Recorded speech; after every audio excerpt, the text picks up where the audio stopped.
सारिके पूर्ण वैराग्य जाचे वशिष्ठा परिज्ञान योगेश्वराचे कवी वाल्मिका सारिका मान्य ऐसा नमस्कार माझा सद्गुरु रामदासा सह्याद्रीचा विभाग विलसे मांदार शृंगावरी नामे सज्जन सोनृपे वसविला श्री उर्वशीचे तिरी साकेताधिपती कपी भगवती हे देव ज्याचे शिरी तेथे जागृत रामदास विलसे सोया जना उद्धरी. आज आपला दशक संपणार आहे 18वा, ज्याचं नावच बहुजिन्सी होतं. विविध प्रकार आपण या दशकामध्ये पाहिले. अगदी महाराजांच्या चरित्रापासून ते देवांचे बहुदेव आणि अगदी एकजिन्सीपण असं सगळे प्रकार पाहिले. म्हणजे अंतरदेव पण असं पण पाहिलं. ते पाहता पाहता श्रोत्यांचं करंटे पण पाहिलं, उत्तम पण पाहिलं. असे विविध प्रकार या दशकामध्ये पाहता पाहता गेल्या वेळेला आपण असं लक्षात घेतलं की अरे समाजाला एक प्रकारची निद्रा आलेली असते. तुम्हाला जशी निद्रा असते तशी समाजाला पण निद्रा असते. समाजाची निद्रा ही जास्ती गंभीर आहे. आपण जर आपल्या देशाच्या इतिहासाचा विचार क्षणभर केला तर आपल्या असं लक्षात येतं की यवनांनी म्हणजे मुसलमानांनी आपल्या देशावर 750 वर्ष आक्रमण केलं. त्यांनी आक्रमण केलं तेव्हा त्यांची भूमिका होती भोगांमध्ये सगळं मिळालं पाहिजे म्हणून त्यांनी आपल्या अक्षरशः देशाला लुटलं. नुसतं देशालाच नाही तर आपल्यावर एवढे अनंत अत्याचार केले की त्यांच्या भोगासाठी त्याला जे जे हवं ते सगळं त्यांनी केलं. 750 वर्ष म्हणजे ते कालावधी लहान नाही. साधारणपणानं 20 वर्ष आपण एका जनरेशनच्या गॅपला म्हणतो तर 750 वर्ष म्हणजे आपल्या किती पिढ्या या सगळ्यामध्ये अक्षरशः बर्बाद झाल्या. ब्रिटिश आले ते ब्रिटिश व्यापारासाठी आले आणि त्यामुळे त्यांचा व्यापार हा दृष्टिकोन होता. त्याच्यासाठी आपली बाजारपेठ त्यांनी केली आणि आपल्याला त्यांच्या गोष्टींची चटक लागली. ते आज आपण भोगतोच आहोत की आपल्याला जे जे बाहेरचं ते आवडतं. आणि आता एक नव्याने म्हणजे आता देशाला स्वातंत्र्य मिळालं, हे झालं, आपण चांगले म्हणतात तसं देश स्वतंत्र म्हणून आनंद मानतोय. पण आता आपल्यावरती एक संबंध जगावरती एक तिसऱ्या प्रकारचं आक्रमण चालू आहे. आत्तापर्यंत असं होतं की आपल्या ह्या 2 वेळच्या आक्रमणाला आपला अशिक्षित समाज बळी पडत होता किंवा खरोखरच अज्ञान होतं म्हणून बळी पडत होता. आता असं झालं आहे की आता आपल्याला वनवासी, आदिवासी, अज्ञानी या लोकांपेक्षा आपला हा जो सुशिक्षित किंवा उच्च शिक्षक असा जो समाज आहे याच्यावर ते आक्रमण करतात. म्हणजे आक्रमण काय करतात की जे सगळं छान चाललेलं आहे, जे सगळं अगदी योग्य पद्धतीचं ते अगदी पूर्णपणानं नामशेष करून टाकायचं, अशी एक वेगळ्याच प्रकारचं आक्रमण आपल्या संबंध विश्वावर चाललं. आता हे आपल्याला सगळ्यांना कळत आहे, त्याला वेगवेगळी नावं आहेत. म्हणजे तुमच्यामध्ये जर का आपण म्हटलं नाही रात्री ना लवकर झोपावं, सकाळी लवकर उठावं तर आपलं शरीर चांगलं साथ देतं, मग ते घालून पाडायचं नाहीच. रात्री उशिरा झोपायचं आणि सकाळी उशिरा उठायचं. अशा प्रकारच्या तुमच्या आमच्या सगळ्या आत्तापर्यंत ज्याला चांगल्या गोष्टी आपण म्हणतो त्या सगळ्या नामशेष करून टाकण्याची फार मोठी एक नवीन आक्रमक शक्ती आपल्या संबंध विश्वावर काम करते आहे. त्याला विविध नावं आहेत. जसं टोकाचा विचार केला तर आता जो ओकिझम नावाची गोष्ट आपण सगळेजण ऐकतोय, आत्ता ती आपल्यापासून शेकडो कोसो दूर आहे असं आपल्याला वाटतं. तसं नाही आहे. हे अगदी जवळ उंबरठ्यापर्यंत आलेलं संकट आहे. आता या सगळ्याचा मी आज का आपल्या पुढे विचार करते असं क्षणभर आपल्याला वाटते. तर हा समाज वाचता वाचता असं लक्षात येत आहे की समर्थ किती भविष्याचा दृष्टे पण त्यांच्याजवळ किती होतं की असा बहुजनसी समाज सांगतात, वेगवेगळे विषय सांगतात. महाराजांचं उल्लेख पण याच दशकामध्ये त्यांनी करतात. महाराजांचं चरित्र त्या निमित्तानं आपल्यासमोर मांडतात आणि पुन्हा समाजाची निद्रा पण सांगतात की पुन्हा जर अशी वेळ यायला नको असेल तर आपल्याला काय करायला पाहिजे याचा पण विचार त्यांनी मागच्या समाजात केला. आणि होतं असं की समाज कळत असलं तरी सुद्धा चुकीचं वर्तन करतो याची पण समर्थना पक्की खात्री आहे.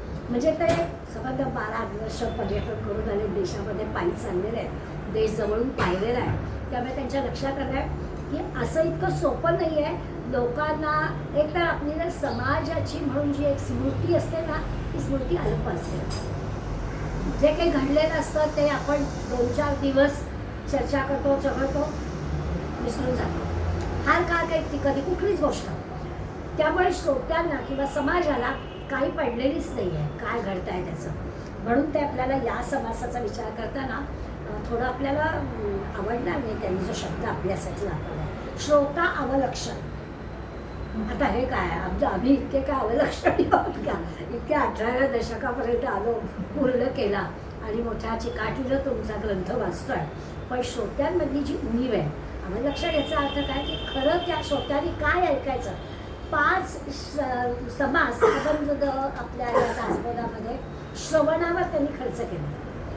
आणि आपण पाहिलं यापूर्वी काय ऐकावं, कसं ऐकावं, किती ऐकावं, कोणाचं ऐकावं, हे सगळं समर्थन आत्तापर्यंत आपल्याला सांगितलं आहे. आणि एवढं सगळं सांगतोय पण श्रोते अवलक्षणी आहेत असं पण त्यांनी आपल्याला सांगून टाकणार येतात. कारण आपण ऐकलेलं जसं म्हणतो नेहमी की भगवंतांनी 2 कान दिलेत ना, 2 डोळ्यांनी एकच गोष्ट आपण पाहतो, पण 2 कान दिलेत तर ते सोडून द्यायलाच दिलेले. ऐकायचं आमच्यासाठी नाही आहे. आणि मग बिरबिराची गोष्ट पण आपण अनेकदा आठवतो की खरोखर जे ऐकतात आणि मनात साठवतात, त्या मनात साठवणाऱ्यांसाठी खरं म्हणजे श्रवण आहे. काय श्रवण करायचं, कसं श्रवण करायचं. श्रवण याचा अर्थ नुसतं ऐकणं नाही आहे, तर ते ज्ञान आपल्या आचरणात पण आणण्यासाठी काय काय प्रयत्न करायचा. अशा पद्धतीनं आपल्याला आता कुठलीही गोष्ट असेल, व्यवहारामध्ये काही आपल्याला विशेष काही मिळवायचं असेल, म्हणजे एक मुलं अभ्यास करताय, त्यांना काहीतरी विशेष गुणवत्ता प्राप्त करून घ्यायची असेल, किंवा अध्यात्मशास्त्रामध्ये आपल्याला काही प्रगती करायची, काहीही जरी असलं तरी करणाऱ्या माणसाला मनापासून त्याचा अभ्यास करावा लागतोच. काहीच न करता सगळं मिळेल असं मुळीच होत नाही. कुठल्याही गोष्टीमध्ये असू दे, अगदी आता आपण ग्रंथाचा अभ्यास करतोय पण ग्रंथाच्या बाबतीतच म्हणायचं असं नाही, कुठल्याही गोष्टीमध्ये असलं तरी सुद्धा आपल्याला त्याच्यासाठी अभ्यास करावा लागतो. अभ्यास याचाच अर्थ मनन करावं लागतं, एकाग्र चित्ताने सगळ्या गोष्टी कराव्या लागतात. साधी रांगोळी काढायची म्हटली ना तरी चित्त तिथे लागतं, नाहीतर भरकटलेलं मन असेल तर ती नाही रांगोळीची रेष सुद्धा नीट येईल, असं होतंच की. त्या कुठलीही गोष्ट घेतली तरी मनाची जी एकाग्रता आहे, त्या मनाच्या एकाग्रतेला फार मोठं महत्त्व आहे. आणि भगवत चिंतनामध्ये तर काही एकाग्रतेशिवाय शक्यच नाही आहे. भगवत चिंतन करायचं तर मन एकाग्र असलं पाहिजे, मन त्या भगवंताच्या ठिकाणी लागलं पाहिजे, असं आहे. आणि म्हणून कोणकोणत्या गोष्टींमुळे आपलं मन एकाग्र होत नाही असा थोडासा विचार सुरुवातीला करायचा. तर समर्थांनी 6 गोष्टी आज आपल्याला सांगितले. या 6 गोष्टी अशा आहेत त्या आपण लक्षात ठेवायच्या की याच्यामुळे आपलं मन एकाग्र होत नाही. म्हणजे आता खरं ना आजचा समास आपल्यासाठी आहे की आपल्याला ज्या ज्या अडचणी आहेत त्या त्यांनी आधीच लक्षात घेतल्या आणि त्या लक्षात घेऊन ते आपल्याला सांगतात तुमचं मन एकाग्र होत नाही असं तुमचं म्हणणं आहे. अगदी बरोबर आहे, कारण या 6 गोष्टी आहेत. मग आता या 6 गोष्टी जर दूर करायच्या असतील तर आधी ते समजून घ्यायला पाहिजे कुठल्या गोष्टींमुळे आपलं मन एकाग्र होत नाही. तर पहिली गोष्ट ते आपल्याला असं सांगतात की प्रत्येक गोष्टीला ना एक अनुकूल काळ असावा लागतो, की आपण कोणती गोष्ट केव्हा करतोय याला फार महत्त्व असतं. मन एकाग्र व्हायला हवं असेल तर खरंच पहाटे उठायला हवं. 10 आणि 11 आणि 12 वाजता उठतात आणि मन एकाग्र होत नाही कंप्लेंट करतात तर बरोबरच आहे. विश्रांती झाल्यानंतर, योग्य विश्रांती झाल्यानंतर आपलं मन एकाग्र होईल. त्यामुळे काळावरती मन एकाग्र होणं फार अवलंबून असतं. काय याचा अर्थ ती वेळ, की कोणत्या वेळेला, आणि हा आपला सगळ्यांचा अनुभव आहे, आपल्या पुढल्या पिढीला पटवून देणं ही आपल्याला फार मोठी जबाबदारी आहे. नाहीच पटत म्हणजे मुलांना, पण आपण सारखं सारखं आपल्या कृतीने आणि आपल्या सांगण्याने त्यांच्यामध्ये परिवर्तन करून आणण्याचा प्रयत्न करायचा. झोपू दे, त्या रात्री उशिरा झोपला अजिबात नाही, उठ, सगळं सकाळचं आवर, परत पाहिजे तर झोप. अशा पद्धतीने त्यांना उठण्याची सवय. सायकल सगळी मुलांची बिघडते. तर पहिलंच समर्थाने आपल्याला दिलं आहे की कुठल्याही गोष्टीला काळ अनुकूल असावा लागतो. आणि अनुकूल काळ म्हणजे काय, तर आपल्याला जर एकाग्र मन करायचं असेल तर त्याच्यासाठी काळ शब्द अनेक प्रकाराने आपण वापरतो. काळाला होता पण वेळाली नव्हती, म्हणजे योग्य ठिकाणी, म्हणजे असं घडणार होतं परंतु वाचलो बाबा, त्यावेळेला आपण म्हणतो की ती वेळ नव्हती आलेली. तर अशा पद्धतीने विचार केला तर अनुकूल काळ असेल तर सहजपणाने सगळ्या गोष्टी जुळून येतात असं आपल्याला दिसतं. छोट्या छोट्या गोष्टींपासून मोठ्या, आता आपण उदाहरणं म्हणून छोट्या छोट्या गोष्टी घेतल्या. आपलं भगवत चिंतन हा खरा विषय आहे. त्या भगवत चिंतनासाठी सुद्धा आपल्याला अनुकूल काळ पाहिजे. आता पुन्हा विषय आला, तरुणपणीच पाहिजे. आपण जे रिटायर झाल्यानंतर ग्रंथाचा अभ्यास करू असं म्हणतो, तर समर्थांना आपल्याला सांगायचं आहे की प्रतिकूल परिस्थितीमध्ये करू म्हटल्याने होत नाही. मग आमचं इंद्रिय आम्हाला साथ देत नाही, ग्रंथ हातात धरता येत नाही. मला अगदी आठवत आहे, माझी आई पॅरालिसिसने टाकायला मला मला छोटी छोटी पुस्तकं दे गं. तिला हातात धरून, हातात अगदी खुर्चीत तिला व्हीलचेअर बसलेली असली ना तरी तो ग्रंथ हातात नाही पकडता यायचा, दासबोधासारखा. तर हे आपल्याला इतरांचं बघून आधीच कळलं पाहिजे की तरुणपणीच काय ते करा, नंतर करूनही होत नाही. मग मला छोटी छोटी छोटी पुस्तकं मला दे, मला तेवढंच फक्त वाचता येतं असं व्हायचं. तर ते आपल्याला सांगतायत की आपल्याला जे काही करायचं आहे ते काळ बरोबर पहा आणि त्याप्रमाणे करा, तर ते काम होतं. ही अगदी पटणारी गोष्ट आहे. अर्थात समर्थ सांगायला विसरत नाही की असं जरी आपण किती म्हटलं तरी देखील ईश्वराची काहीतरी योजना असतेच, त्याशिवाय आपण काही करू शकत नाही. त्याचं सगळं ते जे काही करणं चालू असतं आपल्या भोवती, तो तोच सगळं करणारा असतो. आपण एक निमित्त मात्र आहोत, पण ते आपण सुरू तर केलं पाहिजे ना. 4 पावलं आपण टाकू तर 5 पावलाला तो आपल्याला मदतीला येईल ना. आम्ही काहीच करणार नाही तर तो कसा येणार मदतीला. याच्यासाठी पहिल्यांदा ते सांगतायत की भगवत चिंतनासाठी अनुकूल काळाचा विचार केला पाहिजे. योग्य वेळेला, वयाच्या जीवनाच्या योग्य वेळेला, दिवसाच्या योग्य वेळेला, वर्षाच्या योग्य वेळेला. आपलं असं ना, जानेवारी महिना आला की आपण डिसेंबरच्या अखेरच्या आठवड्यामध्ये आता यावर्षी काय काय करायचं अशी एक मनामध्ये योजना कदाचित डायरीमध्ये लिहून पण ठेवतो. असं सगळं आपलं जानेवारी ह्या वर्षीपासून करायचंच. ते एक 8 दिवस 15 दिवस फार फार तर महिनाभर आणि मग राहतं.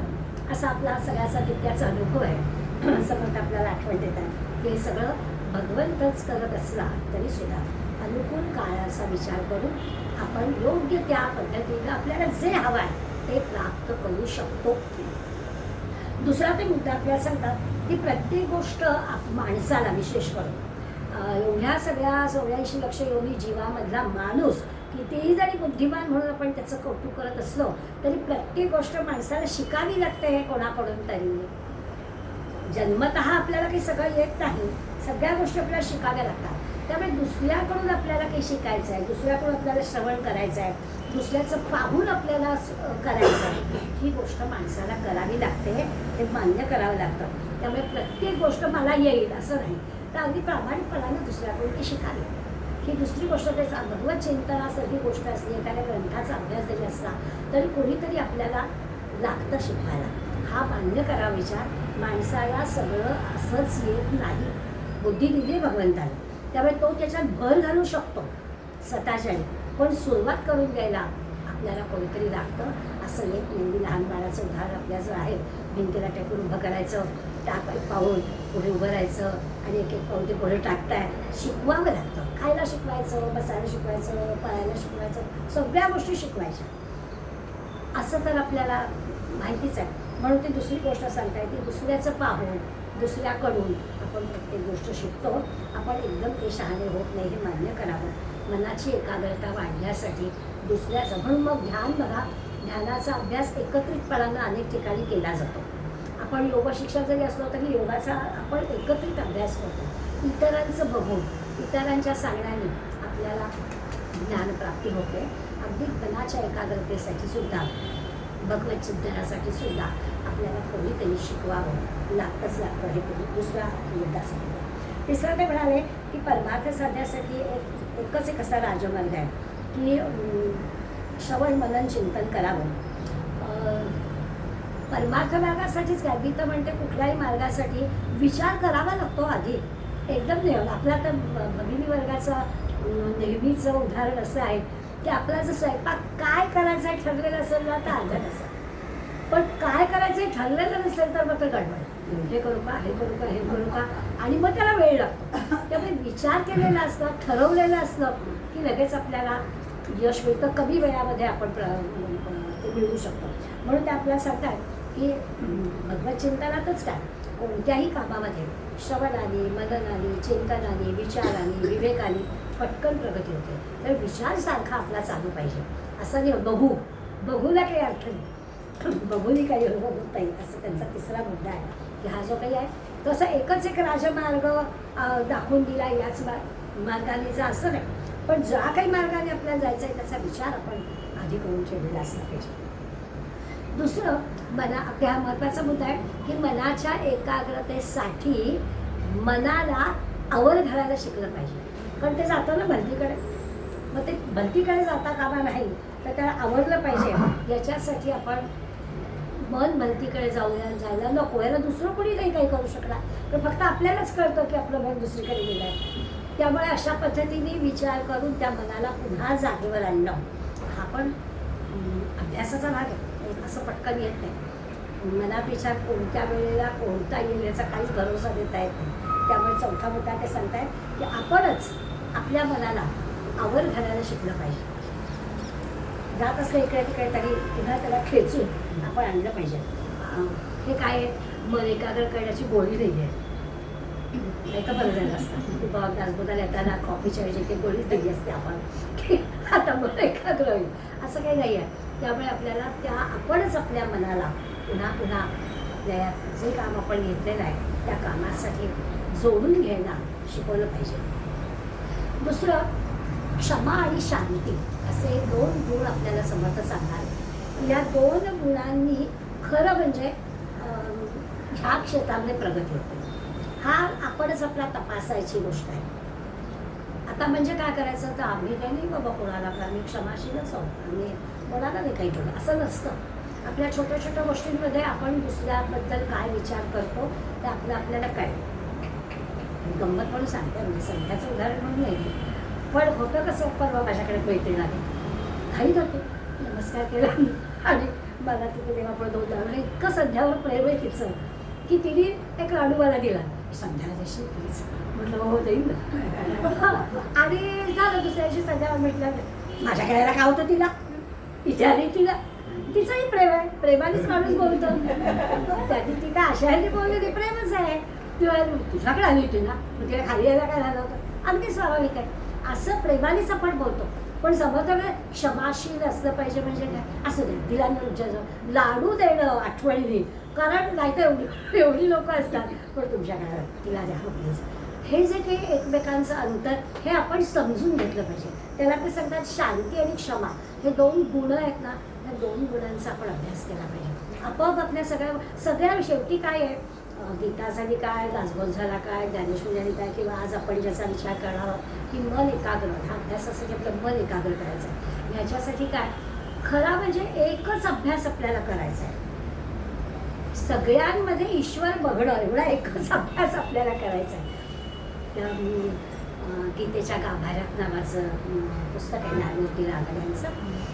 त्याच्यातला त्यांचा बायकोशी असलेला संवाद आहे, म्हणजे पत्र आहे, पत्नीला लिहिलेली पत्र. आता पती पत्नीची पत्र खरं म्हणजे वाचून आहे, परंतु ही पत्र जी आहेत ती अध्यात्माच्या ह्याच्यातली आहे.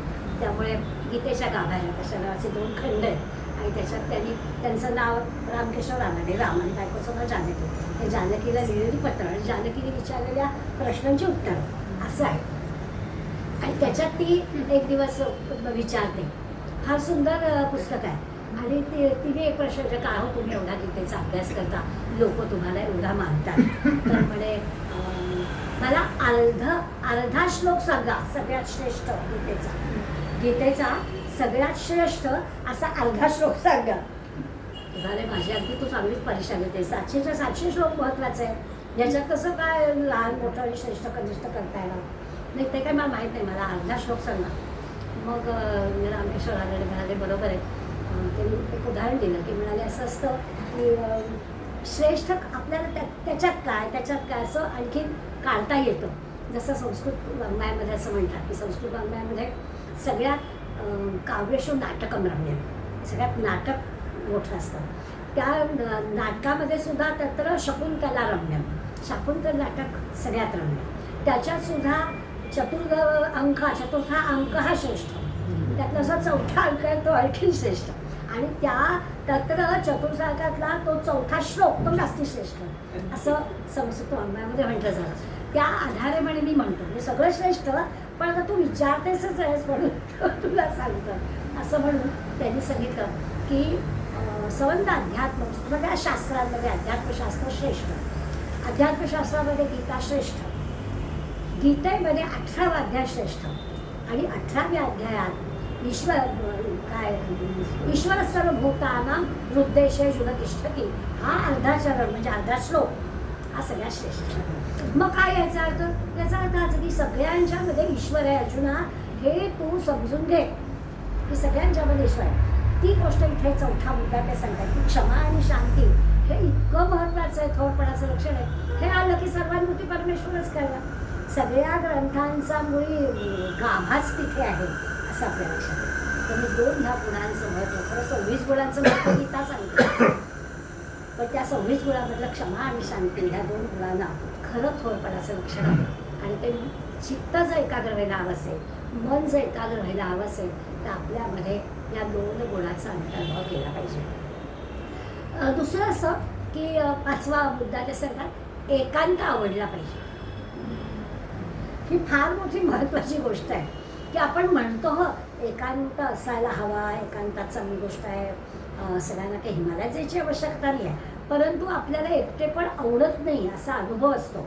तर एकांततेमध्ये मानवी जीवनामध्ये एकांताला फार मोठं महत्त्व आहे. ज्याला एकांत आवडतो ना त्या एकांत आवडणाऱ्या माणसाचं मन एकाग्र लवकर होतं. ज्ञानप्राप्ती त्याला, आत्मज्ञानाची प्राप्ती त्याला लवकर होईल ज्याला एकांत आवडतो. तेवढाच लोकांत पण महत्त्वाचं आहे ना, अशा प्रकारे ते पुढे ते सांगायचं आपल्याला. पण लवकर आत्मज्ञान प्राप्त व्हायला असेल तर एकांत आवडला पाहिजे असा आणखीन एक मुद्दा ते सांगतायत. आता खरं म्हणजे आपण एकट्या राहणाऱ्या मंडळींचा अनुभव आपल्याला आहे. किती छान पद्धतीने त्यांनी सगळं असं वेळापत्रक केलेलं असं राहतात ते. कुठेतरी त्या सगळ्याच्या मागे असं मनामध्ये असेल की आता आहे ना आलेली जबाबदारी तर ती आपण नेटाने पूर्ण करायची अशा पद्धतीने केलं असेल. पण ते 6वा मुद्दा आपल्याला सांगतात की एकांत आवडायला लागला पाहिजे. एकांत येणं किंवा एकट्याला राहायला लागणं हे संकट म्हणून नाही, तर एकांत आवडला पाहिजे असं ते आपल्याला सांगतात. अशा 6 गोष्टी त्यांनी मननासाठी, चित्त एकाग्र होण्यासाठी आपल्याला करायचं. हे सगळं मनाने करायच्या गोष्टी आहेत, या बाहेरून आपल्याला काही सगळं ह्या 6ही गोष्टीला दबडीचा खर्च नाही आहे. सगळं जे की आहे ते आपल्याला आपणच करण्याची गोष्ट आहे, फक्त ते मनापासून करायचं आहे. हा आपल्या आजच्या समासाचा खरा म्हणजे विषय. हे सगळं आपल्याला करायचं. पण पहिल्या 4 ओव्यांमध्ये त्यांनी आपल्या सगळं काही करायला घ्यावं, अडचणी हातात उभ्या. मनुष्य स्वभाव आहे त्यावेळी साध्या साध्या गोष्टीतसुद्धा आपण का आपल्याला यश मिळत नाही, ते इतक्या अडचणी येतात आणि आपण मनासारखं करू शकत नाही. त्यामुळे जसं नक्कीच्या लग्नाला 1700 विंद करायचं असतं एवढंसं, पण काही ना काहीतरी आमच्यामध्ये त्या अडचणी येतात. त्यामुळे जे काम खरंच सोपं असतं ते उगाचच लांबणीवर पडतं आणि मग ते अवघड असं वाटायला जातं. त्यामुळे येणाऱ्या अडचणी गृहीत धरून आपण त्या कामाला लागलं पाहिजे. मग एकदा का असं ते कामाला लागलं की मग काळाचं सहाय्य पण आपल्याला मिळतं. जरा सुरुवातीला असं होईल की नाही शंका असते, अनंत अडचणीमध्ये येतात, होणारे की नाही सोडून देऊ का काय असं वाटतं आपल्याला. पण त्या सगळ्यावर मात करून आपल्याला करता येतं. आपल्या बायकांचे उदाहरण द्यायचे तर आपल्याला अनुभव असतो की काही असं अनरसे, केक, आता अगदी हे पण ढोकळा, ह्या काही गोष्टीला त्यांना ती वेळच असते. एखाद वेळेस अगदी छान आणि नाहीतर नेहमीसारखं करून सुद्धा गडबडच. तर ह्याचा अर्थ काय, ती वेळ पण अनुकूल यायला लागते ना तसं. आणि मग त्याचा नाद सोडायचा नाही, जमतच नाही. अनर्शाचं तो खूप वेळा होतो की त्याची वेळ बघावी लागते. सकाळी केलं ना तर नाही तर तो फसलाच आणि मग पुन्हा ते गाडा आणि तो व्या तर असं तर नकोच ती भांडण काय मोठं करायचं आहे असं म्हणून आपण पलायनच तिथून की नाही तो पदार्थ करायचा म्हणजे आडावे छान मोकळावं असं सुरू झालं आपलं. तर ते आपल्याला सांगतात की असं नाही चालणार. एका आपण चिकाटीने जे काय आपल्या साहित्य गंमत पण सोडून देऊया अनर्शाचा विषय. आपण ग्रंथांचा विचार करायचा, तर अभ्यास करायचा एखाद्या ग्रंथाचा, तर नाही बाबा मला जमणार असं म्हणून नाही चालणार. त्याच्या मागे आपल्याला लागलं पाहिजे असं ते आपल्याला सांगतात. आपोआप आपल्याला अनुकूल सहाय्य लागतं. खरंच आपण असं ठरवलं तर आपल्याला पण अनुभव येतो. मी तर माझा नेहमीचा अनुभव सांगते त्या शैलाताईला मी इतकं झिडकारून टाकलं होतं की नाहीच येणार तुझ्याकडे. आणि मग आता इतकं असं वाटतं की अरे 20-25 वर्ष अशा प्रकारे या ग्रंथांच्या अभ्यासामध्ये आपल्याला केवळ शैलाताईमुळे हे भाग्य मिळालं. असं मोठं काय आपण करणार होतो. आणि खरोखरच म्हणजे तो जो टप्पा होता ना वयाचा, तो असा काही होता की लगेच सगळं ठरलेलं होतं. सासूबाई घरात काम करत होत्या, अशी काहीच जबाबदारी मोठी प्रापंचिक आणि पाहायची नव्हती. शाळा अगदी घंटा ऐकायला इतक्या अंतरावर होते. काय मोठं होतं मला त्रासदायक काही नव्हतं, पण मला नाही जमला. असा जो की एक त्या वयाचा असेल परिणाम, तो जो माझा होता तो खरोखर मग देवाचं आपल्याला अनुकूलता मिळते. आपण जरा पुढे गेलं पाहिजे. तसं ते आपल्याला सांगतायत की आपण जर प्रयत्नपूर्वक करायचंच आहे मला, ते येणाऱ्या अडचणी येतील, पण त्या श्रोत्याचं अवलक्षण सांगतायत ना, तर आपण काय होतं तर आपण सोडून देतो, नाही जमत आहे जाऊ देत. तसं करायचं नाही, नेटाने करायला लागायचं. देव सहाय्यकारी आहे, देव आपल्याला मदत करतोच. आता आयुष्यभर काय असतं की कायमच आपल्याला सगळं अनुकूल लाभेल असं जर आपण सारखंच विचार केला तर असं नाही. काहीतरी प्रतिकूलतेला आपण तोंड द्यायला आपल्याला लागतं. त्या कधी सुख कधी दुःख हे चक्र आहे. त्यावेळी कधीतरी अनुकूलता, कधीतरी अडचणी, कधीतरी प्रतिकूलता हे येणारच आहे. हे गृहीत धरूनच आपण बरोबर. एक माहिती असेल तुम्हाला काही बुलुंडला सकाळमध्ये एक लेख यायचे, बुलुंडचे नाव लक्षण सगळं, त्यांच्या ह्याच्यामध्ये एका लेखाचं नाव होतं तरी बरं. तरी बरंचा अर्थ काय?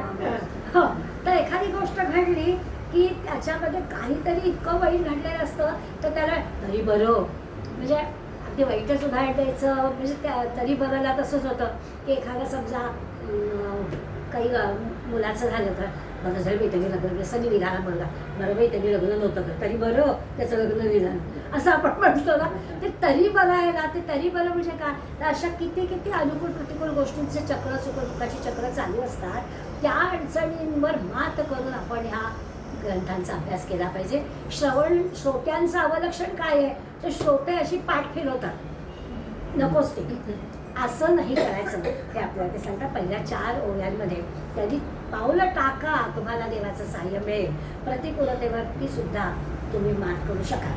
पुढल्या 5, 6, 7, 8 अशा 4 ओव्यांमध्ये ते आपल्याला आठवण करून देतात. आता ते मगाशी 6 मुद्दे सांगितले, त्याचं स्पष्टीकरण पुढे येणार आहे. तर म्हणजे जन्मतः सगळं काही ज्ञान आपल्याला नसतं. आपण कोण होणार आहोत याची काही आपल्याला तेव्हा माहिती नसतं. दुसऱ्याचं पाहूनच आपण सगळं शिकत असतो, शहाणे होत असतो. म्हणून श्रवणाला माणसाच्या जीवनात फार मोठं महत्त्व आहे. म्हणजे आता पक्षी निरीक्षण करणारी मंडळी काय आपल्याला व्हिडिओ पाठवतात किंवा माहिती सांगतात की त्यांच्यासोबत घरट्यामधलं ते पिल्लू बाहेर आलं की त्या पिल्लांची आई ते पिल्लू उडतं कसं ते खाली हे करून तिला जो काही त्यांच्या भाषेमध्ये कुणांनी सांगत असते आणि उडायला वगैरे शिकवत असते असं म्हणतात.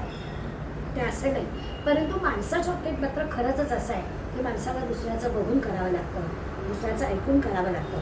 प्रपंचात, परमार्थात विवेकानं, विचारानं, प्रयत्न करून सहजपणानं खूप अद्भुत कार्य आपल्याकडून घडतात. ही सगळी ईश्वरी कृपा आहे. ईश्वरी कृपेच्या फळाने हे होऊ शकतं. कितीतरी उदाहरणं कालच्या गीतेच्या ह्याच्यामध्ये उदाहरणं दिली होती, त्याचा थोडासा उल्लेख करते की आपल्याला अत्यंत बुद्धिमान असणारी जी मंडळी आहेत ना, ती आपल्याकडे इतकी होऊन गेलेली आहेत. त्यांची उदाहरणं शंकर अभ्यंकर नेहमी त्यांच्या पुस्तकात देत असतात. ते आपण अवाक होतो. लोकमान्य टिळक एवढे बुद्धिमान होते की नुसतं ते गेल्यावर ब्रिटिशांनी त्यांचा मेंदू मिळावा म्हणून प्रयत्न केलेले. हे ऐकलं की आपल्याला आश्चर्य वाटतं की त्यांना सुद्धा हे पडलं की इतका बुद्धिमान काय यांच्या मेंदूत रचना असेल, आणि त्यामुळे तो त्यांनी मागितला होता असं ते आपल्याला सांगतात. योगी अरविंदांनी केम्ब्रिजमध्ये परीक्षा दिली होती आणि तिथे ब्रिटिश त्यांचा पेपर तपासणारा होता आणि त्या ब्रिटिश प्राध्यापक पेपर तपासताना त्यांनी असं म्हटलं, त्या पेपरवर लिहिलं की माझी ही पेपर तपासायची लायकी नाही. भारतीय विद्यार्थी आणि भारतीय विद्यार्थ्याचं इंग्लिशवरती एवढं प्रभुत्व की माझी इंग्लिश भाषा एवढी समृद्ध आहे हे मला याचा पेपर बघून कळतं. अशी बुद्धिमान माणसं ही परमेश्वरी कृपा आहे. आणि हे आता जन्म काय हे ज्ञान नसतं, आधी हा मुद्दा आपण का पाहतोय, तर जन्मतः माणसं असतं, नंतर हे सगळं मिळतं. मग नंतर असं एकदम कसं आहे, कारण एवढा डिफरन्स कसा असतो, तर ईश्वर कसा मदत करतो, ते ईश्वर कृपेचं फळ, अशा अनेक गोष्टी आपल्याला दिसतील. तेव्हा एखादी गोष्ट आपण कोणाची तरी पाहतो, कोणाची तरी ऐकतो, कोणाकडून तरी शिकतो, आणि असं त्याच्याकडून शिकत शिकत आपल्याला उपरती येते किंवा पाहून येतं योग्य काय, चांगलं काय, वाईट काय, सार काय, असार काय, सगळं आपल्याला कळतं. आणि श्रवण म्हणजे ऐकणं, म्हणजे बघणं, हे सगळं त्याच्यामध्ये आलं. आणि मनन म्हणजे त्या मनाने ते स्वीकारलं किंवा साठवलं. अशी जे म्हटलं की कानात घातलेली तार हृदयातच गेली पाहिजे, म्हणजे जे ऐकलं आहे ते इथे मुरलं गेलं पाहिजे. तर ते लक्षात ठेवणं, धारणा ठेवणं, त्याचं चिंतन करणं, त्याच्यावर विचार करणं, असं सगळं होतं. त्या पाचव्यापासून 8वीपर्यंत त्यांनी आपल्याला श्रवणाचा हा फायदा सांगितला की सतत श्रवण केलं पाहिजे. नेहमी आपण उदाहरण घेतो शिवाजीराव भोसले यांचं.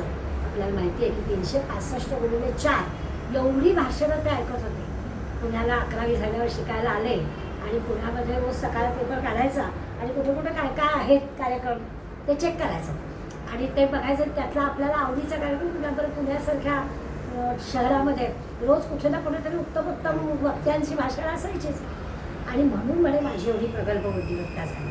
म्हणजे माणसाला मुळात नसेल काही, पण नंतर तो स्वतःच्या प्रयत्नाने किती प्रगल्भ होऊ शकतो त्याच ते आपल्याला सांगताय. नंतर एकदम 9 ते 22 अशा बऱ्याच ओळ्या तरी घेतल्या आहेत आणि त्यांनी आपल्याला म्हटलं की श्रवण चांगलं होण्यासाठी जसं मन आतापर्यंत आपण मनाचा विचार केला तसं आपलं शरीर पण चांगलं असावं लागतं. समर्थ किती विचार करताय. आणि हा 9 ते 22 ओळ्यांमधला सगळा मुद्दा समान विचार असणारी मंडळी कसं समान पद्धतीने सांगतात. तर तुकाराम महाराजांनी याच विचार की आपली मन आणि इंद्रिय ही अत्यंत पवित्र आणि निर्मळ असली तर मनन चिंतन चांगलं होतं. हे तर खरंच आहे ना की शरीर जर साथ देत नसेल तर आपण काय करणार. तसं आपण म्हणतो माझ्या मैत्रीण अहो गीतेला मला यायचं असतं पण ती 50 वेळा मांडी बदलायची लाज वाटते. आता गीता म्हणायचे का मांडी बदलायचा त्रास आहे, बस ना वरती त्याच्यावर मात केली पाहिजे. तर तो एक ते कारण नाही सांगायचं, होऊ द्या असं. पण दुसरा त्याचा अर्थ असा आहे की आपलं शरीर दुर्बळ असेल तर हे मनन चिंतन होत नाही. शरीर आपलं चांगलं असलं पाहिजे. तुकारामाचा अभंग जरा जे समर्थ जसं मी नेहमी म्हणते ना की कडक शिक्षक आहे. तुकाराम महाराज पण असेच आहे. तुकाराम महाराजांनी मुळी घावच घातला आपल्यावर. ते म्हणाले पापाची वासना नको दाऊ डोळा, म्हणजे काही दिसलं की हवं आहे असं हे करू नको. त्यावेळी आंधळावर आम्ही मला आपला आंधळा कर, हे दिसताय घे, ते दिसताय घे, ते दिसताय. आपण म्हणू असं चक्कर बाजूला येते एक्झिबिशनमध्ये का त्या डोळ्याला बरं वाटतं हे बघावं ते बघावं. ते म्हणतात की हे घ्यावं अशी बुद्धी होते. डोळेच नको मला, निंदेचे श्रवण नको माझे कान. कोणाबद्दल काही वाईट बोलताय ते माझ्या कानावर पण येता कामा नये. त्याहून बधिरा करून ठेवणी बैरच करणं काहीतरी ऐकायला लागल्यापेक्षा ही अशी मागणी तुकारामांनी संबंध अभंगावर मागली. याचाच अर्थ असा की शरीर जर आपल्याला अनुकूल हवं असेल तर आपण काय केलं पाहिजे. म्हणजे एकीकडे सांगायचं मनन चिंतन व्हायला हवं असेल तर देह चांगला पाहिजे. एकीकडे ते म्हणतात की देह चांगला आहे तर चांगलंच पडू दे, कानावर चांगलंच मिळू दे वाचायला, दिलेस तर तो आम्हाला एवढी इंद्रिय तर आम्हाला चांगलंच मिळू दे.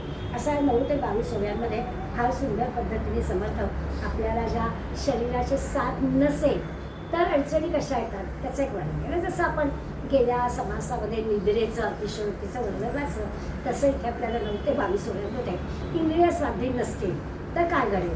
पूर्वीच्या काळी कीर्तन प्रवचन हाच विशेष करून लोकांना करमणूक नाही म्हणताय पण एक तेवढाच विषय होता की तिथेच लोक जायचे. आणि मग जर शरीर काहीतरी रात्री जडत्वाचं जेवण कीर्तनाला गेला तर काय घडेल, मग कशी झोप येईल वगैरे त्याचंच वर्णन आहे.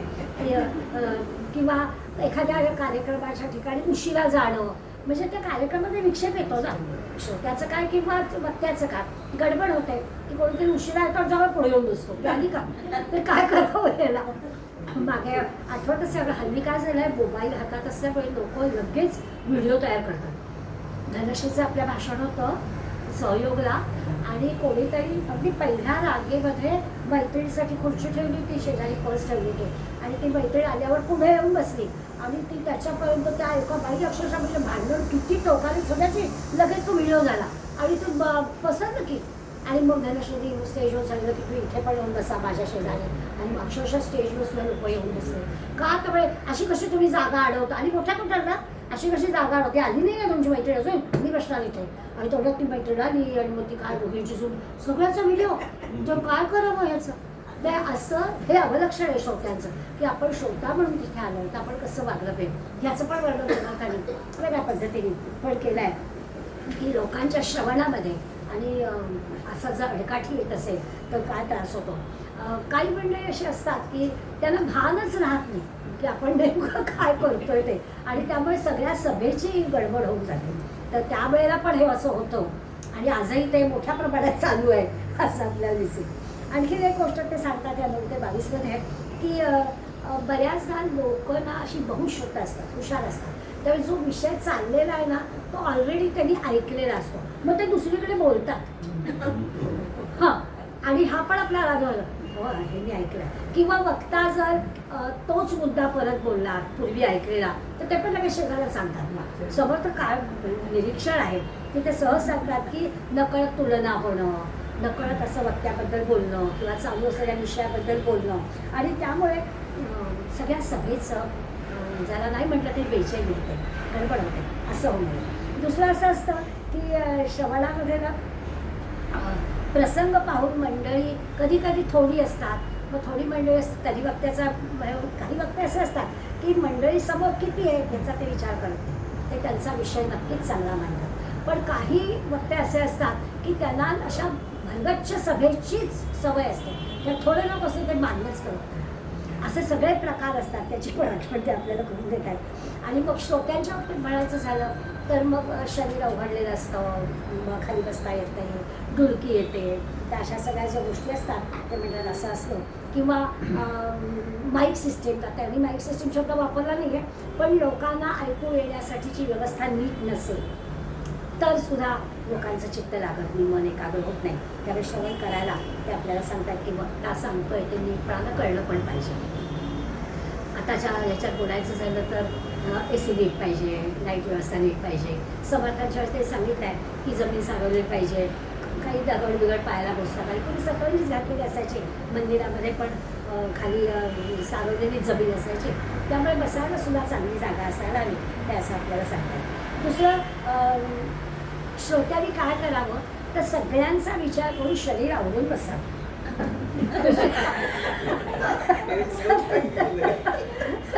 दुसऱ्याचा विचार करावा, कारण सगळं काही आपणच फक्त असं नाही, तर विविध प्रकारे.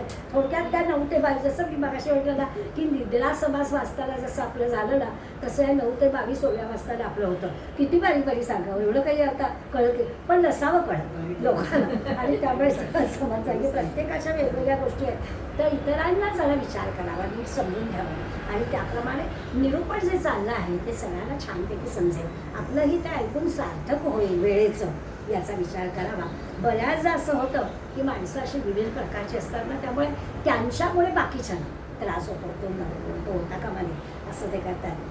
खरंच मनन चिंतन व्हावं असं जर असेल तर सारखं सारखं आपल्याला डिस्टर्ब झालं तर कसं चालेल. मग तो मुद्दा जातो, जसं आपण नेहमी म्हणतो की जाऊन आलं ना तासभर व्याख्यान, आणि जर कोणी विचारलं काय हो झालं की आपल्याला तासभर काय 10 मिनिटं पण नाही सांगता येईल, साधारण आपण सांगू. तर तसं लोकांचं वेळेला नको, मन गुंतून राहिलं पाहिजे, सगळं त्यांना नीटपणे कळलं पाहिजे असं ते सांगतात.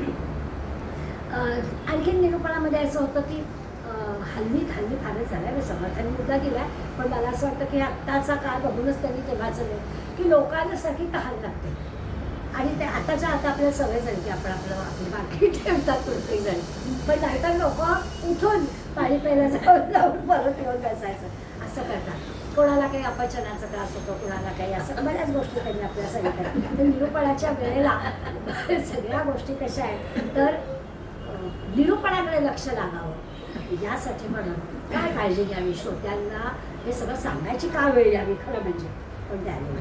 आणि 23 ते 32 या शेवटच्या भागामध्ये त्यांनी वक्ता जो आहे त्या वक्त्याला सुद्धा काही सूचना, फक्त श्रोत्यांचं अवलक्षण, श्रोत्यांच्या देखील उणिवा सांगितल्या, वक्त्याला पण सांगितलेलं आहे की लोकांना गुंतवून ठेवण्याची किमया तुमच्याजवळ असली पाहिजे. हे सगळं लोक असं का बघतात हा वक्त्याने विचार केला पाहिजे. श्रोत्यांना दुसरं काही करावंसंच वाटणार नाही, असं वक्त्यांनी त्या श्रोत्यांचं मन विषयामध्ये चालू असणाऱ्या निरूपणामध्ये गुंतवून ठेवता येईल असं केलं पाहिजे. जे चाललाय विषय त्याच्यावरती नाही पाहिजे असं ते आपल्याला सांगतात. त्यामुळे 22व्या ओळीपर्यंतचा भाग तो फार मोठा आपल्याला यायला पण पुढल्या ह्याच्यामध्ये मात्र आपल्याला सांगतायत की श्रवणामध्ये विद्वान लोक म्हणजे कोण लोक आहेत त्याप्रमाणे विषय मांडणी पण वक्त्यांनी करायला. ते जसं आपण की लहान मुलं आहेत तर त्याला शिवचरित्राचा कुठला भाग सांगायचा, पण तो PhD करणारा मुलगा असेल तर त्याला शिवचरित्राचा कुठला भाग अभ्यासाला पाहिजे. हा जसं आहे तसं श्रोत्यांमध्ये कोणत्या प्रकारची मंडळी आहे त्याप्रमाणे त्यांना विषय सांगावा असं ते आपल्याला सांगतात. काही वेळा ते म्हणतात की श्रोत्यांचं अवलक्षण म्हणजे असं की काही श्रोते वक्त्याची मजा बघायला पण येतात. समर्थाने कुठे विचार केला असं जरा की आणि मग अशा मंडळींना त्या श्रवणात काहीच इंटरेस्ट नसतो, त्याला वक्त्याची मजा बघायची असते. त्यामुळे ते असे जे असतात मजा बघायला येणारे ते वक्त्यांनी ओळखले पाहिजे की आपले श्रोते कोणत्या प्रकारचे आहेत आणि त्याप्रमाणे ती काही राजकारणी सभा नाही आहे. आपलं श्रवण मननाचा विषय चालला आहे त्यामुळे आध्यात्मिक ग्रंथाचा आपला कीर्तनाचा जो काही विषय असेल भक्ती मार्गाचा विषय असेल त्यात लोकांनी रमलं पाहिजे. हे वक्त्याची मजा बघायला येणारे असतील तर कीर्तनकार प्रवचनकार म्हणजे असं रटाळ कीर्तन करत असले तर मग मागणं जरा टिवल्या करायला असणारे लोक किंवा त्यांनी काय नाही त्यांनी त्या मागच्या भिंतीवरती बसायचं आणि आत काय चाललं आहे त्याच्याबद्दल मोदींची एक गंमत म्हणून गोष्ट सांगतात. आता आपली आठवण झाली लहान असताना म्हणजे शाखेत गेलेले 10-12 वर्षाचे मोदी आणि काहीच नाही लोक येणारे परत पुढे बसा कीर्तन चालू होतं म्हणून प्रवचन कीर्तन काहीतरी पुढे लाईनीत बसवलं होतं पोराला. लहान लहान पोरं 10-12 वर्षाची मुलं की काय विचार त्याला काय तिथे चाललंय त्याच्यात इंटरेस्ट होता आणि कुठून तरी पकडून राहिलं होतं चिंचा होत्या खिशामध्ये आणि काय त्या निरूपण करायला बोलता येणार कसं हो खिशा चिंचावर राहिलेला पोराला पकडला आणि समोर बसवलं श्रोते नाहीत ना आणि मग तो आपला बोलतोय बाळू तुम्हाला मी बोलणार कसं समोर पोरं चिंचा खातायत. ते अशी काही मंडळी असतात ना ते म्हणतात श्रवणाला आलेले लोक कोणत्या प्रकारचे आहेत त्यांना नेमकं आपण काय सांगितलं पाहिजे हे लक्षात घेतलं पाहिजे.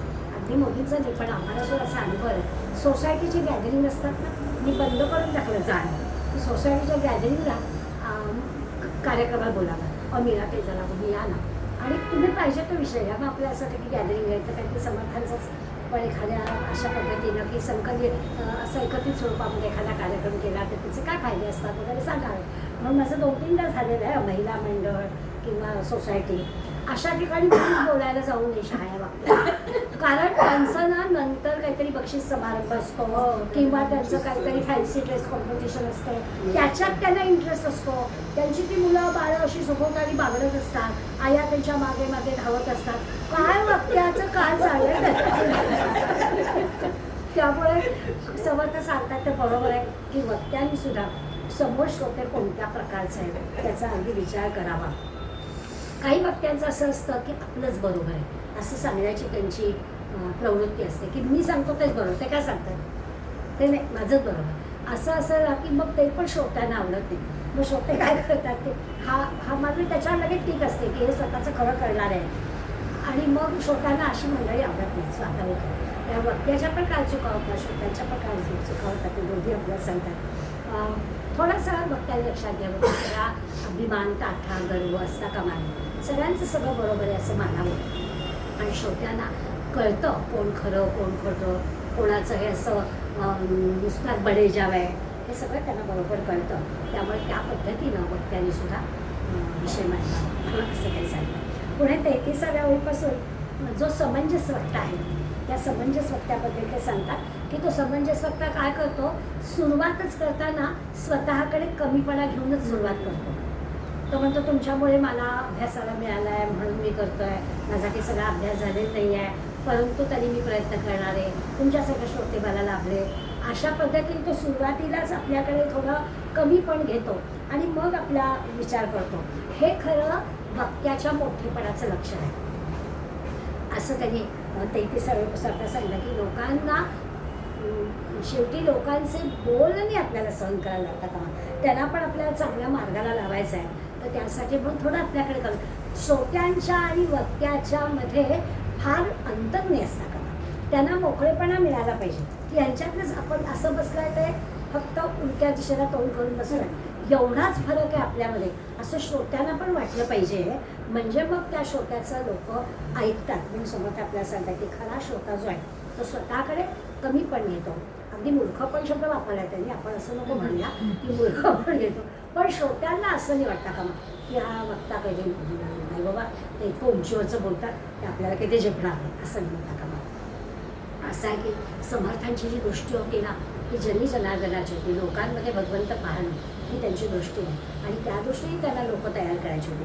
आणि म्हणून त्यांचं बरोबर आहे की समुदायाचं जे अंतःकरण आहे ना, ते अंतःकरण जर आपल्याला निर्मळ ठेवायचं असेल, पवित्र ठेवायचं असेल, चांगल्या कामाला वापरायचं असेल तर अशा पद्धतीने आपल्याकडे थोडं कमी पण घेणं, आपण त्यांच्यातलेच एक आहोत अशा पद्धतीचं आचरण आपलं असलं पाहिजे. दुसरं असं की कधी कधी सभेमध्ये काही वाद होतात, सभा संपताना किंवा सुरुवातीला किंवा असं, तर त्या वादामध्ये श्रोत्यांनी वाद घालू नये यासाठी वक्त्याचा विचार कसा असला पाहिजे. तर ते आपल्याला सांगतात की लोकांचं अंतःकरण सांभाळून घेतलं पाहिजे. मला एक आपल्या सहयोगच्या कार्यक्रमाची आठवण आहे. शिवाजीराव भोसले यांचं व्याख्यान होतं, तमाम मंडळी सहयोग हॉल नुसता भरला होता आणि खरोखर म्हणजे मला कौतुक असं वाटतं की आपला ठाण्यातला श्रोता हा किती सहनशील आहे. अशा प्रकारचे जेव्हा कार्यक्रम असतात ना तेव्हा अध्यक्ष भाषण असताना ते सुरुवातीला करून घेतात. म्हणजे वक्ता जे बोलतो त्या वक्त्याचं बोलणं घेऊनच लोक घरी जातील. मग आभार प्रदर्शन, अध्यक्ष भाषण नंतर काहीच नाही. आणि ते सुरुवातीला त्या संयोजकांनी सांगून टाकलं होतं की आपण रचना अशी ठेवणार की शिवाजीराव भोसले शेवट बोलतील, अध्यक्ष भाषण अगोदर होईल, आभारही मी आत्ताच मानते आहे आणि मग शिवाजीराव भोसले जे बोलतील ना तो विचार तुम्ही घेऊन आपापल्या घरी जाल, अशा पद्धतीने कार्यक्रमाची रचना केली होती. आणि अध्यक्ष बोलायला उभे राहिले. शिवाजीराव भोसले म्हणजे माझा लगोटी यार, आणि इतकी त्यांच्याशी बरोबरी की मला माझी त्यांची केवढी ओळख आहे आणि काय आहे काय. अहो संपेच ना 5 मिनिटं 10 मिनिटं 15 मिनिटं 20 मिनिटं आपापसात लोक वाजवत आहे. आता काय कळलं कधी. पण सहनशील श्रोते अजिबात तरी असं केलं नाही, पण तो कायम कार्यक्रमातच वर्णात व्हायला की अध्यक्ष भाषण संपेच ना तर तुम्ही 40-40 मिनिटं. आणि मग शिवाजीराव भोसले उभे राहिले. शिवाजीराव भोसलेच ते त्यांनी पहिलं वाक्यच म्हटलं, महाराष्ट्रभर माझे गुरुपण होतात, महाराष्ट्रभर व्याख्यान वेळेच्या निमित्ताने मी जातो, पण अशा पद्धतीनं अध्यक्ष भाषण आजच मी पहिल्यांदा ऐकलं, पण आता मी माझ्या विषयाला सुरुवात करतो. त्यांनी एक तकलीफ काय मारायची ती मारली. ही काय आता ह्याच्या श्रोत्याची सहनशीलता आहे तिथे काही अगोदर लक्षात नाही, पण इतकं पण श्रोत्याची सहनशील असू नये असं मला वाटतं की वाजवायच टाळ्या आणि कळून द्या मग त्याला एकदा की अरे आपण काय करतोय. अशा प्रकारच्या गोष्टी घडतात. त्यांनी जर सांगितलं तर मला की त्या मुद्द्याची आठवण झाली आणि आपल्या ठाण्यामध्ये असं घडलेलं आठवण मला.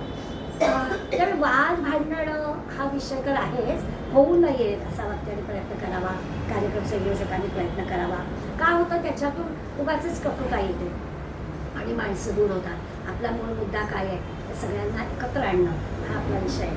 त्यामुळे आपल्याकडे अशा प्रकारची काही हीनपणा येणार नाही असा विचार जरूर करावा.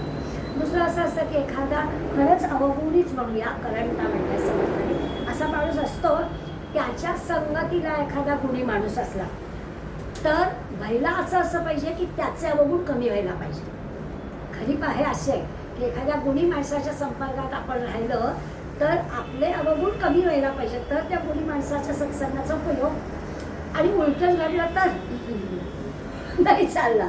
म्हणून ते म्हणताय की विवेकाने आपलं वर्तन असलं पाहिजे की आपल्याला जसं वाटलं की ह्याच्याबरोबर राहिल्यामुळे आपली गडबड होते, लगेच बदली करून टाकावं ते असं ते आपल्याला सांगताय की कोणाबरोबर राहिलं तर आपल्या गुणांमध्ये वाढ होते का ते बघावं.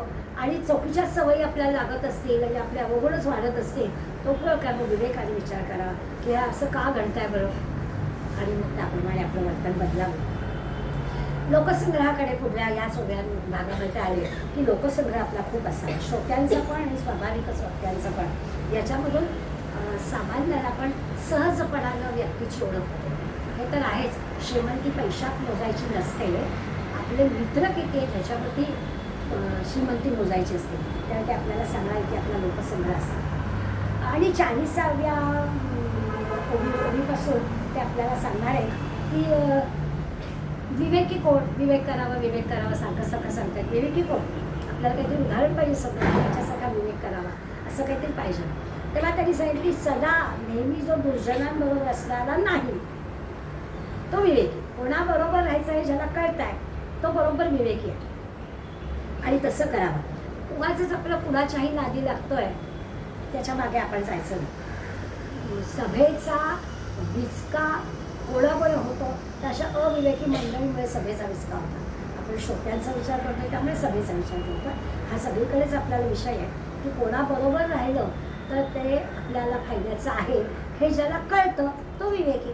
तर विवेकी माणूस म्हणजे की त्याला काही लेबल लावायला हवा अशातला काही भाग नाही आहे. तर तो कोणाबरोबर आहे आणि ही गोष्ट तर आपल्याला कळतेच की मैत्री कोणाबरोबर आहे यावर आपलं चांगलेपण आणि वाईटपण अवलंबून असतं. तर मित्र चांगला असला पाहिजे असं ते आपल्याला सांगतात. त्याबद्दल की आपल्याला फार बोलायला हवं असं नाही. आपण आता अशा वयाला आलो आहे की आपल्याला आता सिलेक्शन कळलं आहे. त्याप्रमाणेच आपण वागलो आहे की कुठे आपण रमणार आहोत त्याच ठिकाणी आपण जातो. ही जी मंडळी आहेत विवेकी मंडळी ती स्वतः तर सगळं सोसतातच पण इतरांचंही सोसतात. इतरांना पण योग्य मार्गाला लावण्यासाठी लागणारं जे मार्गदर्शन आहे ते सहजपणानं करतात आणि त्यामुळे ती विवेकी माणसं आपल्याला भोवताली पाहिजे. काय योग्य त्यांना कळलेलं असतं ते आपल्यालाही सावध करतात. इतरांकडून ह्या गोष्टी करण्यासारख्या असतात. आपली चूक झाली तर ते मोकळेपणाने आपल्याला सांगतात की असं नाही असं कर असं म्हणतात. असं जो असतो त्याला विवेकी माणसं. जगामध्ये असे पुष्कळ लोक असतात सज्जन दुर्जनाचं कसं म्हटलं तर जगामध्ये मिश्रणच आहे. सगळेच काय अगदी सज्जन असं नाही पण सगळेच काही दुर्जन असं पण नाही म्हणतात. त्यामुळे आपल्याला समाधान कुठे मिळेल आणि आपण कोणाला समाधान देऊ शकू अशी मंडळी एकत्र येतात आणि त्याप्रमाणे काम चालतं. सज्जन म्हणजे संत म्हणूया संत म्हणायचे सज्जन म्हणायचं एकत्र त्यांना ना दुसऱ्याचं अंतःकरण बरोबर कळतं दुसऱ्याचं मन बरोबर कळतं आणि त्याप्रमाणे जसं काशी शांत आणि क्षमा म्हणतो तर ते त्यांना ही गोष्ट बरोबर कळलेली असते आणि ती मंडळी बरोबर आपल्याला सांगतात. समर्थांना सुद्धा समर्थ ही जी पदवी मिळाली ती कशामुळे मिळाली तसं म्हटलं तर समर्थांनी त्यांच्या वाङ्मयामध्ये समर्थ शब्द जो वापरला तो रामासाठी वापरला. समर्थाची हा सेवका वक्रप आहे असं समर्थच म्हणतात ना.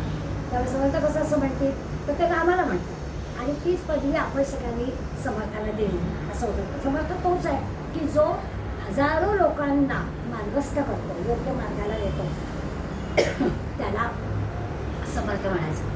आता असं म्हटलं की हजारो लोकांना मार्गस्थ देतो म्हणजे काय तर ती कंडक्टरची आणि कीर्तनकाराची गोष्ट आपल्याला माहिती आहे ना.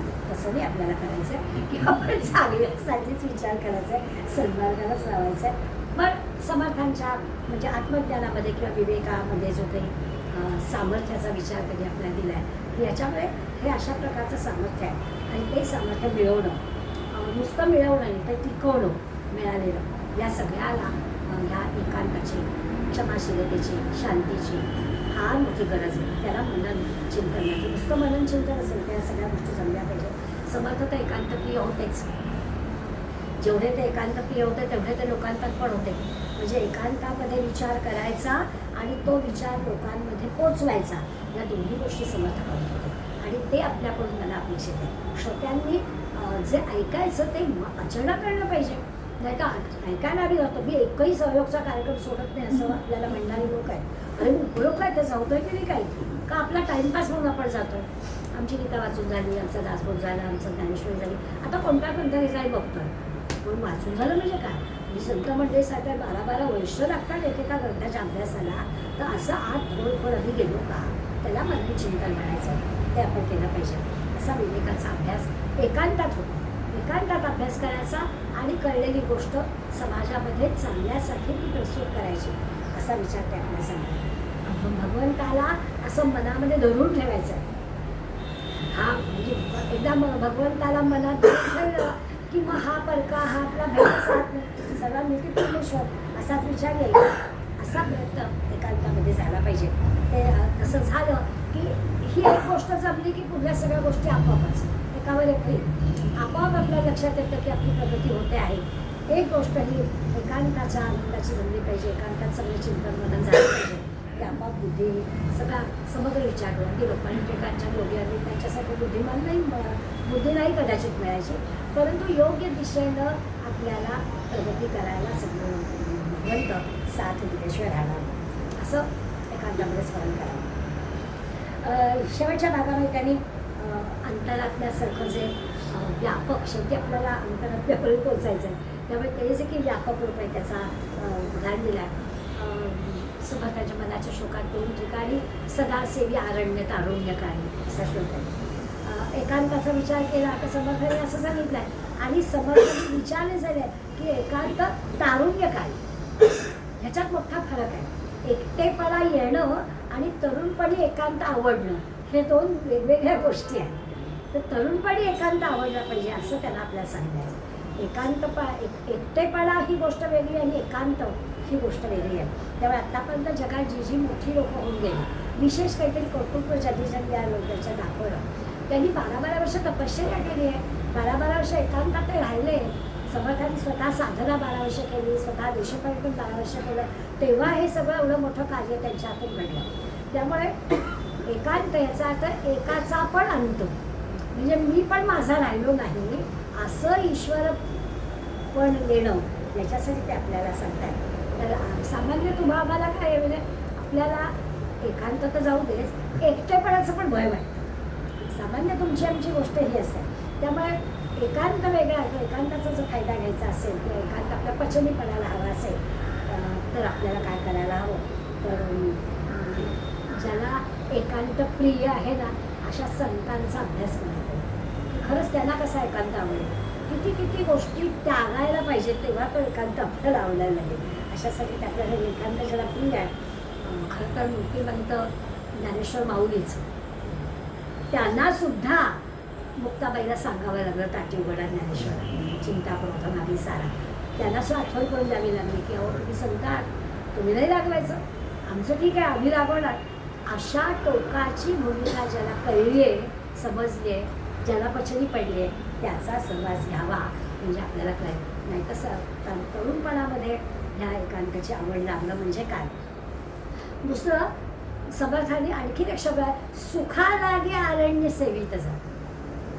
दोन्ही गोष्टी किती अवघड आहेत बघा. सदा सेवी अरण्य तारुण्यकारी, तरुणपणीच अरण्य म्हणजे एकांतात राहावं. आणि दुसरीकडे असं म्हणतात की सुखा लागे अरण्य सेवित जा, की असा एकांतात राहिला तो सुखप्राप्ती होईल. आता सुखाच्या कल्पना पण वेगवेगळ्या, आपल्या सुखाच्या कल्पना वेगळ्या, व्यावहारिक तुम्ही आम्ही प्रापंचिक माणसाच्या सुखाच्या कल्पना काय आहेत. छानपैकी 2-4 बेडरूमचा ब्लॉक असावा, घराची गाडी असावी, मनाला येईल तसं सगळं करायला मिळावं, छानपैकी खायला प्यायला मिळावं, अशा म्हणजे सामान्य वाटणाऱ्या गोष्टी आहेत त्याला आम्ही सुख म्हणतो. मग आता लक्षात आलं की संत याला सुख म्हणत नाही आहे. मग सदा सेवी अरण्य तारुण्य काय किंवा सुखा लागे अरण्य सेवित जावे, या दोघंही समर्थांच्या सांगण्याचा अर्थ काय आहे. तर त्या अर्थाचा विचार करता आपल्याला कळतं की याच्यासाठी आपल्याला मनन चिंतन हवं आहे की मनुष्य देह मिळालेला आहे आणि त्या मनुष्य देहाचं सार्थक जर व्हायचं असेल तर या एकांताचा विचार करायचा, विवेक करायचा, कसं वर्तन हवं पाहायचं, ग्रंथांचा अभ्यास करायचा, संत संगतीत राहायचं आणि आपोआपच या अर्जुनाला जसं भगवंतांनी सांगितलं ईश्वर सर्व भूतानां उद्देश्य तिष्ठति, आणि हृदयात ईश्वर असं पाहिजे ना, सगळ्यांमध्ये तो आहे असं पहा की काम झालं. हे करण्यासाठी या सगळ्या गोष्टी आपल्याला करायच्या आहेत. असं ज्याला जमलेलं आहे, म्हणजे खरोखर आता तुमच्या आमच्या सुखाचा इथे संबंधच नाही, जराही कसल्याही सुखाची अभिलाषा नाही. लोकव्यवहारापासून म्हणजे एकांतात जायचं तर सगळ्या लोकव्यवहारापासून दूरच जायला हवं. तसं पाहायला गेलं तर आनंदात जायचं म्हणजे निसर्ग सौंदर्याचा आनंद उपभोगायला जायचं. एकटं असलं तर कसलं आलं निसर्ग सौंदर्य असं आपल्याला वाटेल की कुठे ते, पण त्यांनी म्हणतात की थोडं निसर्गापाशी जा, एकांतात जा, लोकांपासून जरा दूर जा, म्हणजे आपलं मनन चिंतन चांगलं होईल. थोडंसं छानपैकी असा नदीचा प्रवाह वाहतो आहे, पक्ष्यांची किलबिल चाललेली आहे, आपण एकटे आहोत, जराही कशाचंही भय नाही आहे महत्त्वाचं, निर्भय. शेवटी आपलं तिथे एकांतात मन का रमत नाही तर काहीतरी भय असतं आपल्या मागे म्हणून. पण कल्पना केली समजा आणि अशा ठिकाणी आपण बसलो आहे आणि निर्भय आहोत तर जो आपल्याला आनंद मिळेल तो आनंद मनन चिंतनासाठी उपयोगी. आता अजून एक पाऊल पुढे याच्यासाठी कशाला अरण्यात जायला हवं, आपल्याच खोलीत बसावं, मनाशी विचार करावा की छान मी हिमालयाच्या पायथ्याशी बसले, अशी गंगा छान छान खळखळ वाहते, आजूबाजूला छान बर्फाच्छादित शिखर आहे आणि अशा ठिकाणी मी निर्भयपणाला बसलेली आहे. भगवंत आलाच आपल्या मदतीला धावून, अशा प्रकारचं ते आपल्याला मदत करून सांगताय. मग अशा ठिकाणी निर्भयता आली की काहीच येते, बस स्वार्थ नाही, अहंकार नाही, अमुक हवाय तमुक हवाय, काही अडचण येत नाही. शांत प्रसन्न आनंददायी असा सगळा अनुभव आपल्याला येतो. आणि हे सगळं करायला जसं ना शिवथरगाईचं वर्णन करतात कसं आहे, तर गिरीचे मस्तकी गंगा ते तुम्ही झालेली बाई, दबावा लोटल्या दारा दबावा तोया आलंय, आणि त्याच्या पुढे तर म्हणा यावया भाग्य लागते. हे सगळं आहे पण तिथे यायला भाग्य लागतं, नाही तर नाही जमत असं सांगतात. तसं आपल्याला इथे सांगितलं त्यांनी की ध्यानामध्ये नामामध्ये आपलं मन रंगलं की सगळ्या आपल्या बाकीच्या गरजा आपोआप कमी होतात. हे हवंय ते हवंय असं आपल्याला काही वाटतच नाही. हेच अरण्य सुख आहे. वेगळं काही अरण्यात जाऊन सुख हवंय असं की अशा प्रकारच्या सगळ्या मागण्या आपल्या कमी होणं, शरीराची साथ आपल्याला मिळणं, शांतीचा क्षमेचा आनंद आपल्याला मिळणं, आणि असं बसल्या जागी सुद्धा आपण अशा ठिकाणी अरण्यात असल्यासारखाच आनंद घेऊ शकतो. म्हणजे आपल्याला कंटाळा वगैरे येतच नाही, एकटेपणाचं भयच नाही, अशा प्रकारचा विचार या शब्दांच्या निमित्ताने आपल्याला सांगतात. तर सदासेवी अरण्यात आरुण्य काळी तर तरुणपणीचं लावले, पण आता सुद्धा इथून पुढे सुद्धा आपल्याला अरण्यात जायची आवश्यकता नाही आहे असं आवर्जून लक्षात येईल. तर सुख पाहिजे असेल तर आपल्याला घर बसल्या ते प्राप्त होईल. तो विचार करून प्रशांतांना सुख म्हणजे नक्की काय असतं त्याला हे सांगायचं असं सुख मिळतं. नाहीतर शरीराच्या पातळीवरचा विचार केला तर काही सुख आपल्या म्हणजे अरण्यात तर नक्कीच नाही मिळणार. देहाच्या पातळीचा विचार केला, शरीर एवढ्या लांब जायचं, एवढा प्रवास करायचा, एवढे पैसे खर्च करायचे, तर तिथे जाऊन काय सुख मिळणार आहे असं स्वाभाविकच वाटेल. तर व्यावहारिक पातळीने विचार केला तर असं काही अरण्यात सुखप्राप्ती होईल अशातला मुळीच भाग नाही आहे. कितीही जाईल तिथे सुखसोयी असतील असं गृहीत धरलं तरीही ते काही मोठं सुखकारक असं नाही. हिमालयात जातात मंडळी, पण तेवढा ट्रेक पूर्ण झाला की आपलं परत येतात की नाही, तर तो काही मोठा फार मोठा तेवढा पुरता तात्पुरता आनंदाचा विषय असेल, पण असा मननचिंतनासाठी ती जागा काही नाही. मग आपल्याला काय करता येईल तर घरातच आपल्याला त्या गोष्टी म्हणजे आता आपण ज्या पहिल्या 6 गोष्टी पाहिल्या की ज्याच्यासाठी आपण हा सगळा समर्थाने श्रोत्यांना तयार केलं, तर त्या गोष्टी येतील की काही नाही.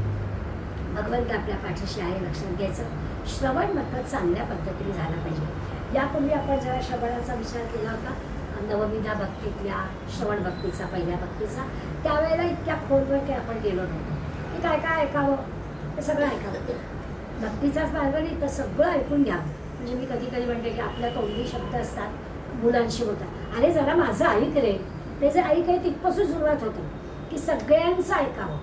मोठी माणसं सांगतायत, कोणी घरातली सांगतायत, शिक्षक सांगतायत, सगळ्यांचं आधी ऐकावं अशी सुरुवात आपली त्या श्रवण भक्तीला सांगितली. आणि त्या ऐकण्याचा फायदा काय होतो ते आपल्याला माहिती आहे. का आपल्याला आई सांगते ऐक, आणि माझं वेडीचं अजून एक आईचा शब्द असतो, माझं वेडीचं ऐक. तर वेडीचं ऐक म्हणजे काय, तर त्याचं कारण तुझं भलंच मला करायचं आहे. तसं समजतं आपल्याला सांगायचं की मला तुझं भलंच करायचं आहे, म्हणून मी 5 वेळा श्रवण सांगितलं तुम्हाला. श्रवणाचे 5 समास आपल्यावरती मी केले.